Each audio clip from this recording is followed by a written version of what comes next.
নমস্কার বন্ধুরা, কেমন আছেন সবাই? আশা করি ভালো আছেন। আমিও ভালো আছি। 9-10-5-95 বাচ্চাকে বানান সমেত কী করে খাতায় অতি সহজে লেখানো যায় সে নিয়ে আজকের ভিডিওটি আমি বানাচ্ছি। যদি ভালো লাগে অবশ্যই একটি লাইক করে দিবেন। 95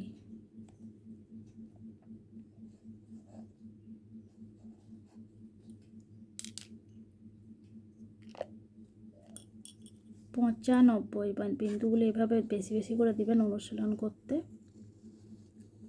বিন্দু দিয়ে, যাতে না ভিডিও বড় হয় তাই জন্যই আমি কিন্তু একটা করে দিয়ে দেখাই। 95 90 কয় দশ কতই হয়? 9-10-5 দন্তের ন অন্তের স্তর নয় দ তালিবার সদস্য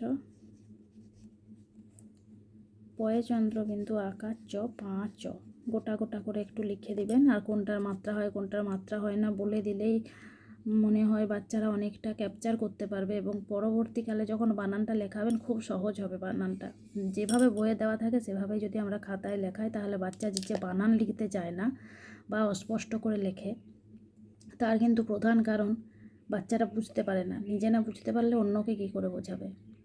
যদি ভিডিওটি ভালো লাগে অবশ্যই একটি লাইক করবেন।